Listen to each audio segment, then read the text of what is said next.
Let's enter the ring.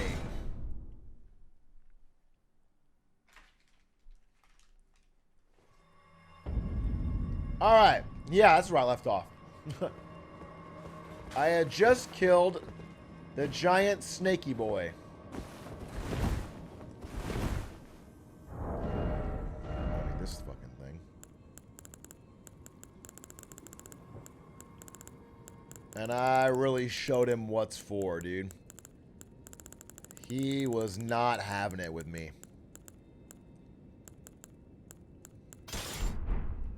Okay. Hype. Oh, there's my runes. Let's get those while I'm here.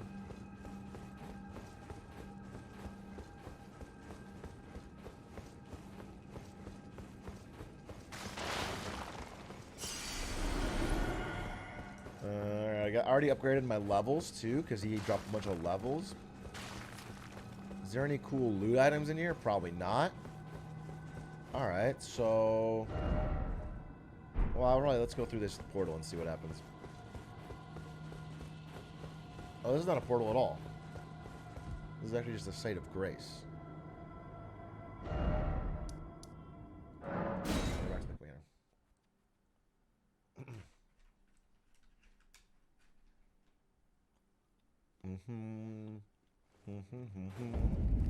Alright. I killed your god. What say you about that? You. It's true then. Lord. Yeah, I did. No. I must thank you. Our Lord was yet weak. You have taught us that. Defeat is not the end.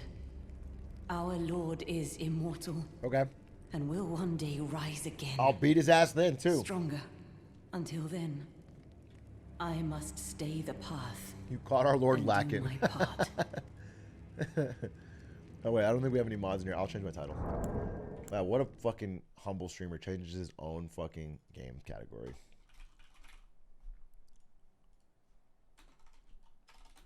Progress day.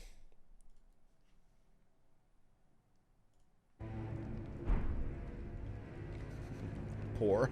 I will leave the Volcano Manor before long. I suggest you do the same. I will miss these encounters. The champion who walks the tainted path shines all the more. I always was an admirer.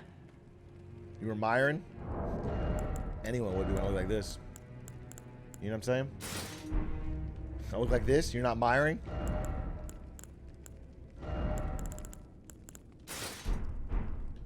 Yeah. Yeah, you're Myron. I get it. No, I get it. I feel you. I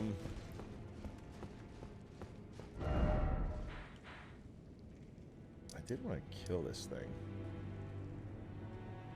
Is she gonna leave soon? She said. Like, are you dipping? Perhaps we will meet again. All right, perhaps we will. Oh, what's this? My thanks. Hype. And emotes. So, you killed Rykard. Yes, sir. I harbor you no ill will. The strong take. You're not strong. Such is our code. You talk tough, but Even you just he sit was here all the prepared time. to meet a wretched end when he first took blasphemy unto his very flesh. But any road, the Volcano Manor is no more. Though we may yet fulfill an old promise. We hunted our own kind and took what was theirs. And with everything in hand, the time has come to rise against the Erd Tree. The Erd Tree? Isn't that tree kind of dope? Greater will hear my voice. I am the recusant Bernal, inheritor of my brother's will, and you will fall to my blade. Who? We refuse to become your pawns. Gods? Consider this. Bro, you are such a tough talker. I don't think you're gonna take down God. Okay, I'm done with you. I'm actually done with you. I'm sure I'm gonna come back in 40 years and you're still gonna be sitting right here talking about how you're gonna fucking make a big change. What about my fucking My bride-to-be. Where's my snake girlfriend at? Dude, she just dipped, huh? Cool. That's how it is, huh? I never believed that all women were snakes, but this one literally was. That's how I got caught. Now you've gone and killed Rykard. Yeah, I did. You scheming little bastard. Cripes, you make this nonsense seem, well, less nonsensical. Perhaps a Tarnished will be Elden Lord after all. But for now, this manor is finished. The demigod beast is slain, and Tanith has lost her head. A fine mess. But how else could it end? When Daddy Ambition's head over heels courting Lady Blasphemy. What are you talking about, Patches? Well, here I am. Untethered. Once again. Yeah, I don't care. Goodbye, my friend. We're not friends. You always try to get me What killed. is it? Oh, come to make a parting donation to Patch's Emporium. Sharper than you seem, aren't you? I was just holding on to it for you, you know. Here you go. The reward for hunting Tragoth. All yours. There was like fucking 4 places. Oh! Magma Whip Candlestick. What else do you have in your fucking... Yo, is this that whip that I saw that lizard using? And I was like, I want that whip. Stingy little beggar. I will fuck Try you up, to find Patches. it in your heart next time, eh?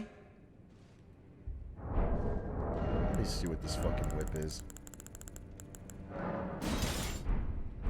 Wait, what do I need to use this? Get me outside. Oh! Wait, this kind of fire.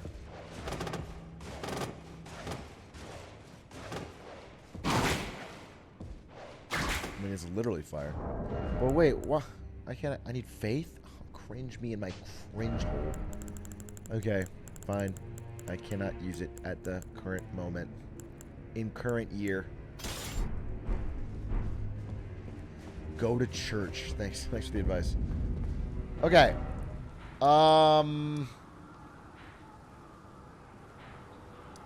about we take a quick fucking detour? A me tour, if you will. And upgrade my shit.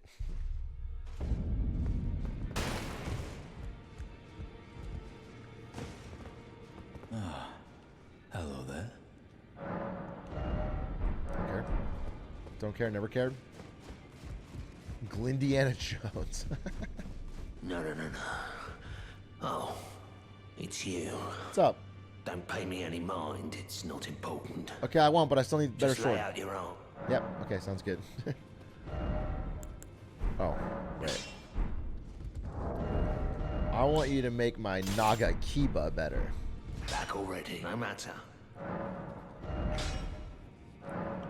Yeah! Dude. I need Smithing Stone 3. I need fucking 4 of them. God damned it. This is such a fucking gangster-ass sword. It's so goddamn big. Okay, alright. We'll stick with the Ooch. Back already. No matter. Can you upgrade any of these? I don't want that shit. What about this door? Can I open it? Nope. What's that here? A sword long enough to kill Aerith. Oh, what's this? It's always been here?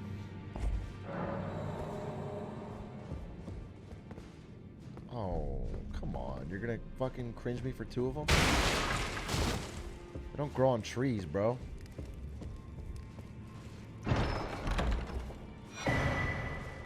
Crepus's Black Key crossbow? That's kind of sick.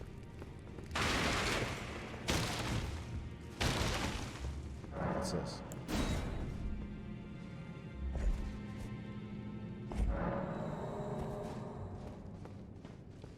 Problem is, I don't really care about crossbows. Dude, what? Did I just lose 2 stone sword keys for an assassin's prayer book? What is that?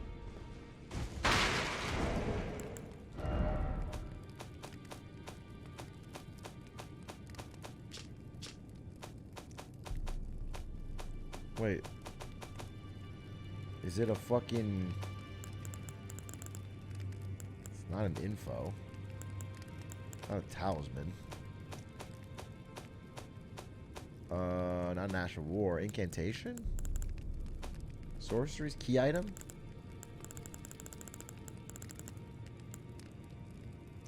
Give it to a learned cleric to acquire new incantations. Oh. I don't really care about incantations. So, that was not worth 2 stone sword keys, I will tell you what. I will tell you what.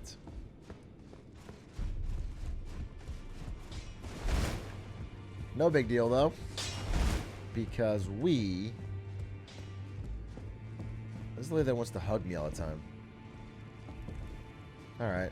Greetings, Fine. great champion called by grace. I am Fear. Circumstances have compelled my stay at the Round Table Hold. Great champion, would you allow me to hold you? But briefly, perhaps you might share with me some of your lively vigor and your stout-heartedness. Doing so will grant me the warmth of a champion, and you, I am sure, will bear a Baldakin's blessing. Do you think it vulgar, perhaps? Where I come from, it is a sacred act. Ah, I need a hug.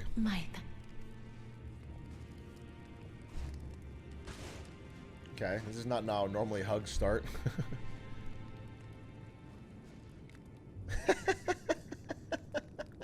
You are very warm.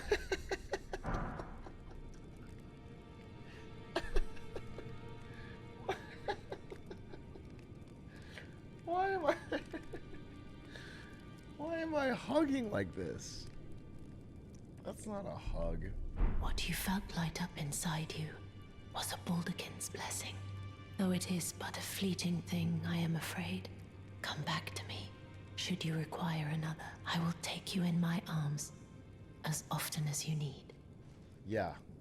I mean, this is sad. Is what it is. This is sad.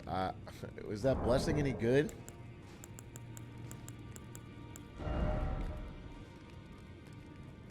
How do I see?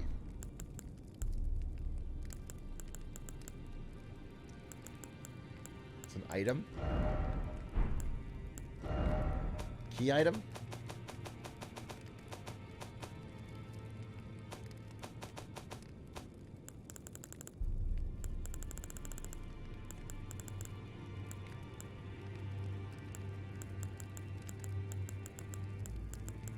Consumable.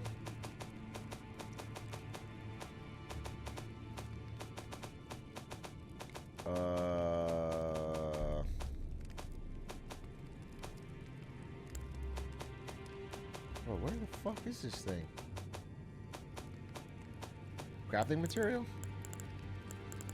Talisman. It's a talisman. Oh.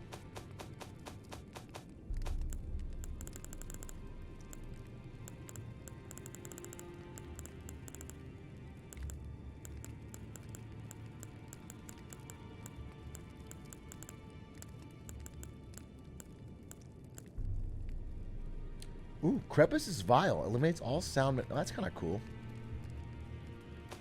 Tools? Bro, where is this stupid fucking item you guys are talking about that you just gave me?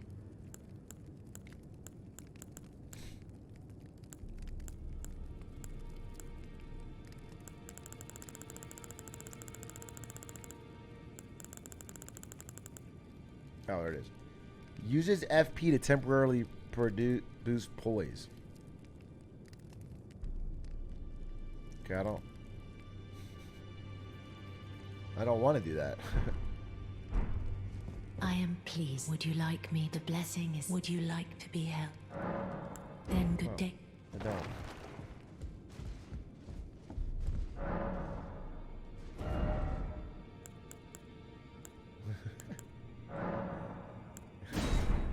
It's a magic mirror.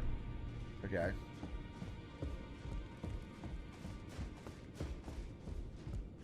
How about you? Greetings, are you here for spirit? I'm not really using. Oh wait, Greeting, are you here for spirit?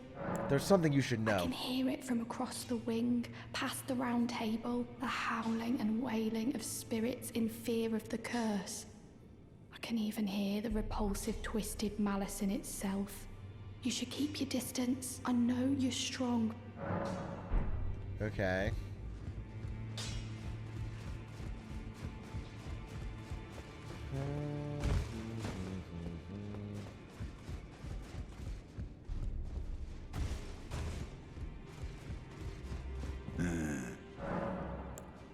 There are 4 more demigods yet to be located. 4?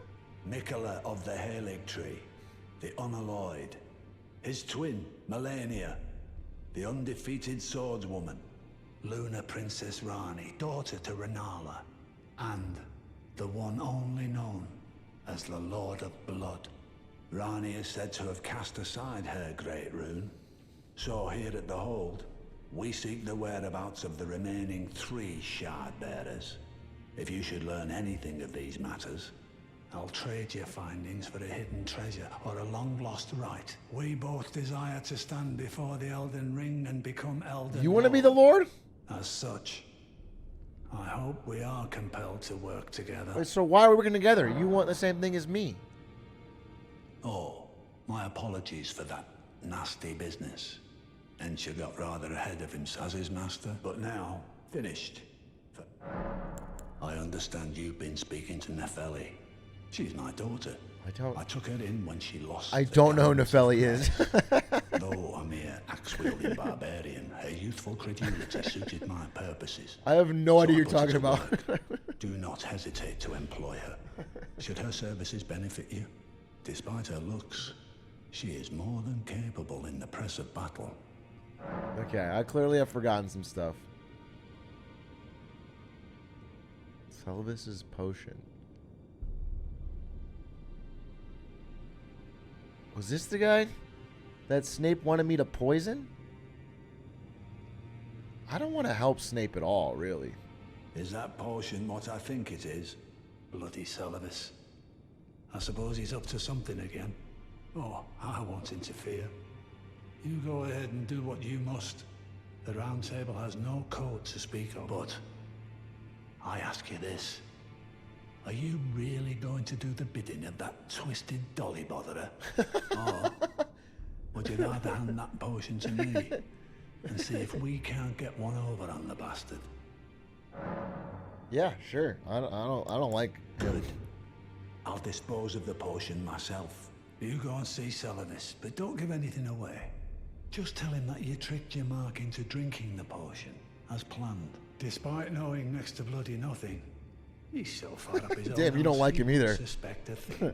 You've met him, I His see. inevitable display of arrogance will certainly be a sight to behold. Alright. You actually were no help, but thanks for talking to me. Okay.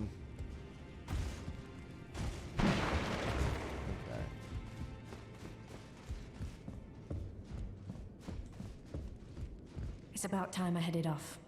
I'll see you again, warrior, should the fates deign it. It's about time I'll see you again. Cool.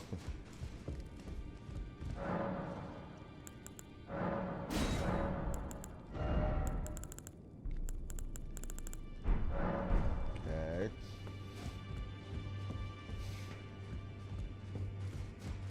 No. Wait. You have felt the curse. I can smell it on you. The box, yet tender. Apparently my seedbed is ripe and waiting.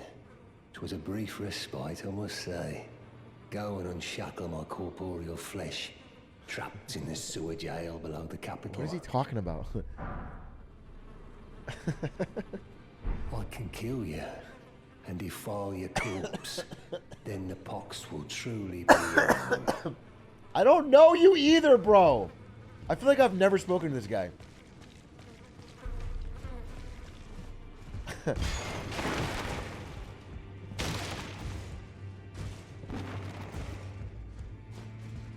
Although I feel like I am getting the pox IRL. Shut trapped in the sewer. Alright, sewer gel below the capital. I probably won't do that. I'll remember that for later.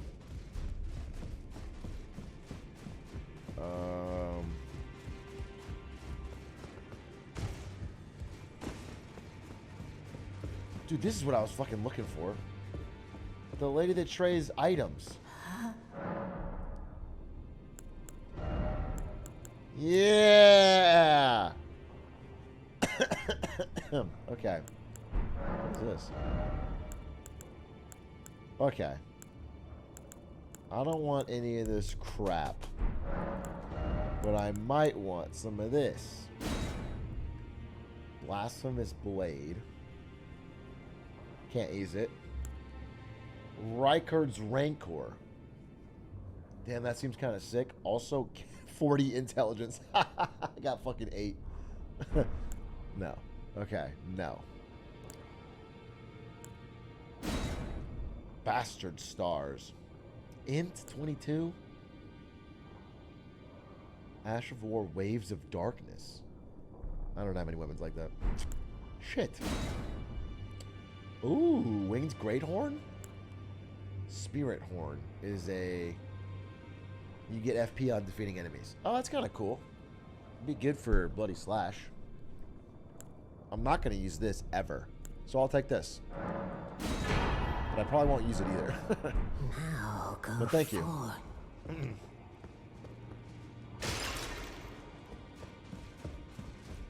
Alright, it's time to get out of this stupid hole and get back to what I call what we all... Oh, wait, I forgot to talk to Rogier. Rogier.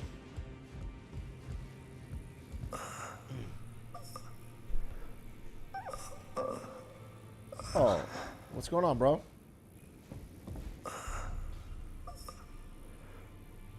Hey, whoa, what's gonna happen? Wait, what happened to Rogier?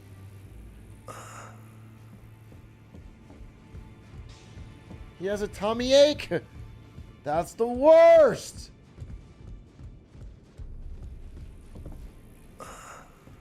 Oh, he probably had like a bunch of ice cream. And he ate too fast. Fuck. I hate when that happens. Alright. Well. I feel like I've explored all of this. I've explored all of this. I've explored all of this. I did want to check out what this was. If I'm just on my fucking list here. But also there's probably more in the city. And also this is telling me to go this way. So... Oh, I also never went over here. Well, let's do this. I've never been to this fucking place. And I marked this. I've never done that. Actually, I've never really done much up here, I think. Second Church of America.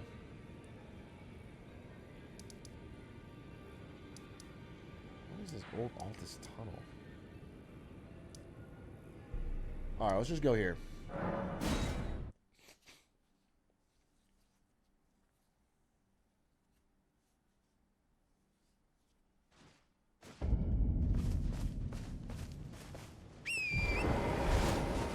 And we need to just go up this valley. Up the valley, my boy. Uh-oh. Whoa-oh. How do I get down, though?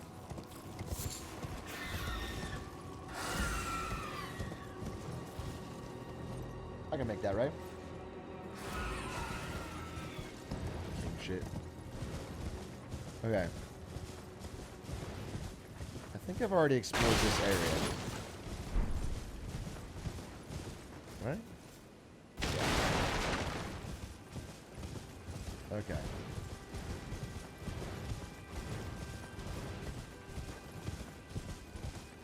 Then we ride. We ride like glamour through the night. It's, oh. Hello.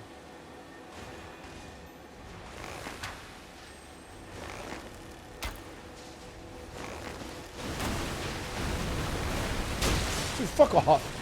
Fuck off for real.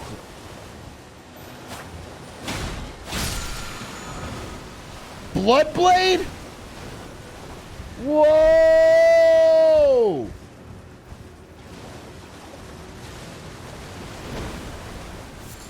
Bloodblade. Oh, sorry. Sorry, turtle. Bloodblade sounds sick as fuck.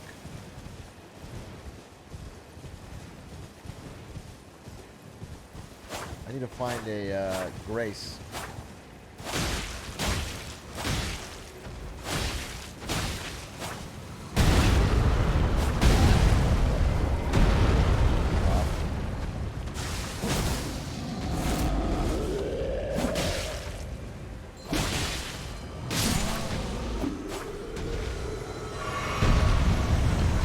This is not a dog, okay?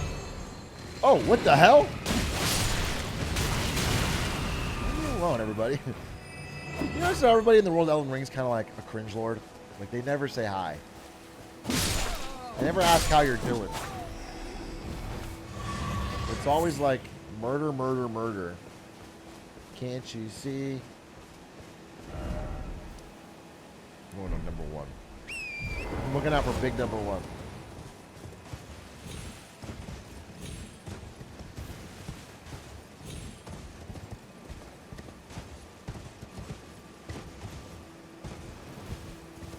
You ever asked how they are doing? Okay, I'll try it on the next one, Kevin Mason. I will try asking how they are doing, but I think they're still going to try and kill me.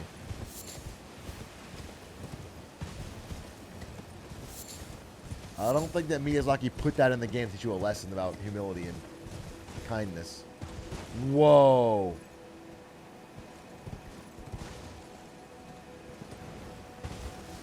Is that a castle in a fucking rotten poison lake? That's kind of badass. We shall call it Casa de Poison. And my word on that is final. Oh! Or that. Or the Shaded Castle, I guess. Two options. Oh, God.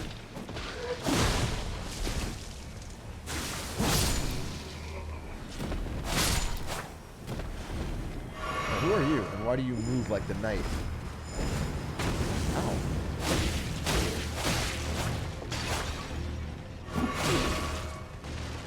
When did NPCs start healing? The hell? I don't know how you guys do it at Casa de Poison, but where I'm from, NPCs don't heal. NPCs kneel. Oh, I did forget to ask. Kevin Mission was right. Well, these guys are zombies made of pure poison. It didn't make sense to ask. Fine. How are you doing? Hey. How are you doing? How are you doing? How are you doing? Hey, how are things? You're not going to attack me? Holy shit. He was right. Holy shit, he was right. He stopped attacking me when I asked him how he was doing. Okay, but this guy's already he's going for it. Oh, no! Oh, I'm gonna fucking die here. And I'm not even near a side of grace.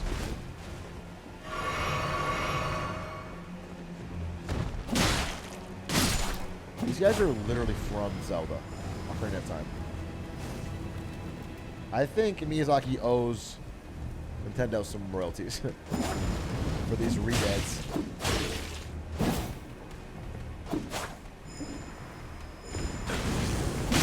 Hey, you know what's cool about throwing fire on people? Nothing. It's just not a cool habit to have.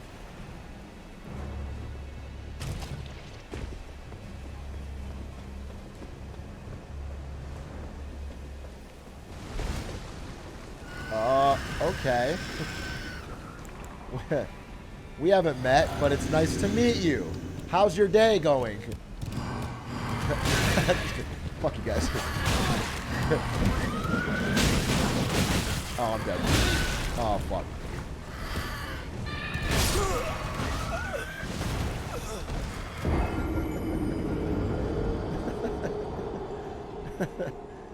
So much for the big plan.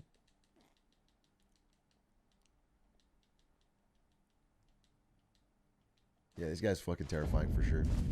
Oh, cringe me out of... Ah! It's cringe for Christmas. Okay, I have a plan.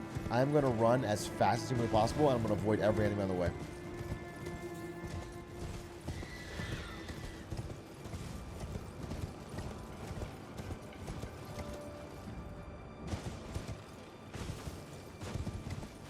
Here's my one worry. If I lose all my runes, I'm going to be sad. Like a bad writer. Atrioc was glad. But if he lost his runes, he would be sad.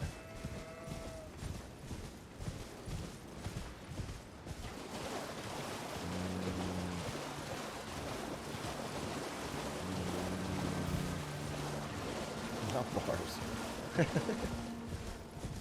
Sounds like a Drake song.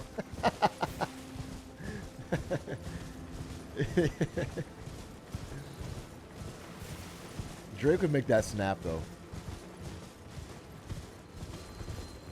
Would love a side of grace. Would love this guy to get out of my face more than anything, though.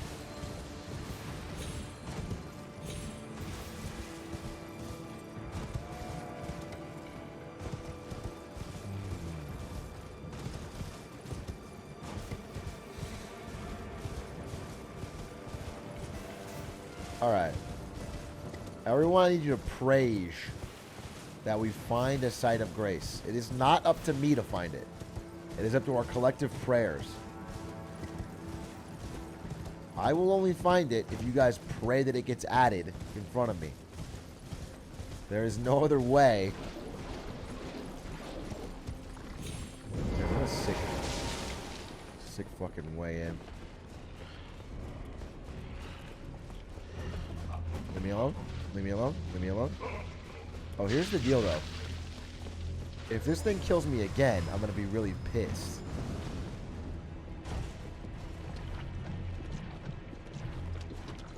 Jafeel. So instead, I'm going to grab my runes. Oh, shit.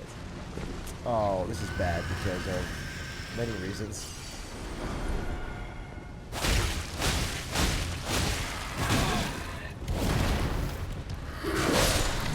Wow. That's an aggro versus aggro fight. Glass cannon for sure. Okay. Hidden wall. Hidden wall. Hidden wall. Uh-oh. Hidden wall.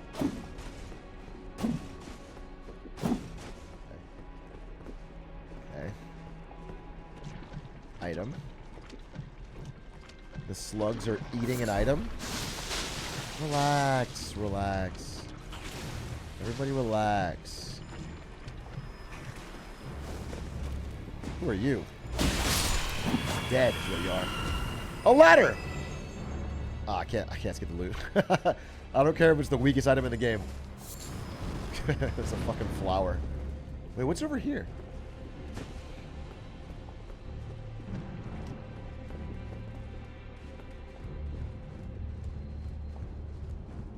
Go, go, go, go, go, go. Ooh, a smithing stone 4. I needed that. I need 3 more of them. Ooh, what is with this fire throwing asshole?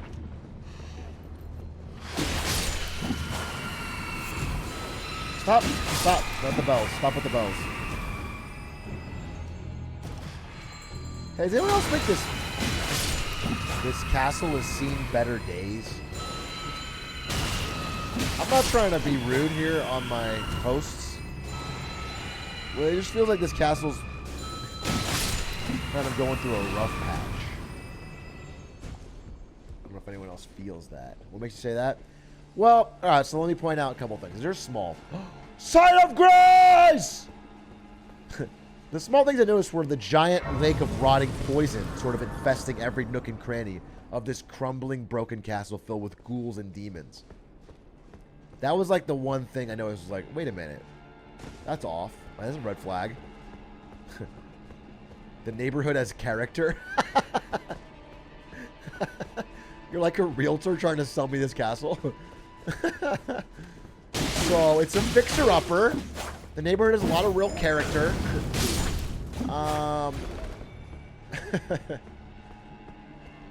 You know, you don't have to worry about plumbing because you can just shit anywhere and it won't. Oh, I'm dead. Thank God for that side of grace. It's a historical building. The neighbors are really into pyrotechnics. So July 4th, a lot of fun. Thank God for that side of grace. My word.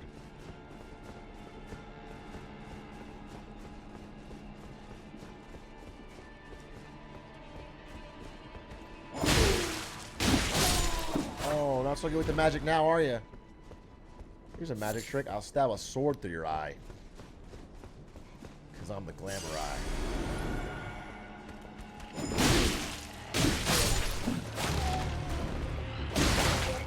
Now that's bars. Ooh, more runes for the rune snatcher. Okay. We've looted much of this castle. But there is still more to loot. As always. Oh, what's down here? Fucking zombies. Ah, re-dead. Alright, leave me alone. And I will steal your loot and be on my way. Poisonous darts, how appropriate. Oh, slugs. Slugma. Okay, that's a dead end.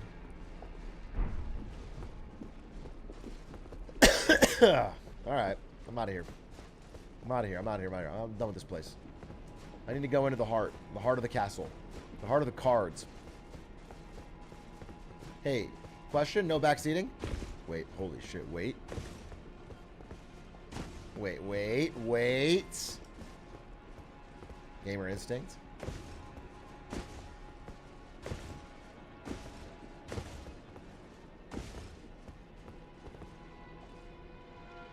No. How? How, in God's name? How? Wait, how? No way!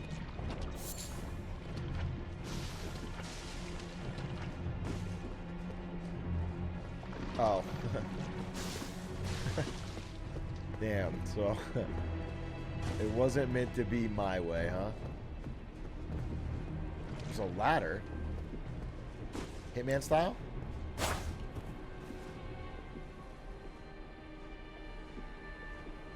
Any Hitman stylers?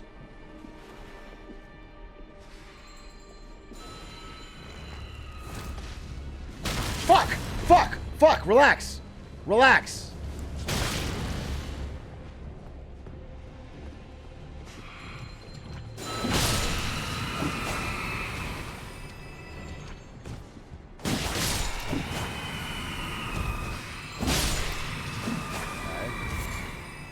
I don't want to be poisoned, sir.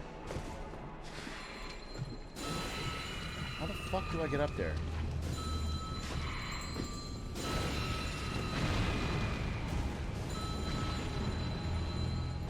Have you tried getting taller? I mean, even if I was a little bit taller, right? You think it would be tall enough?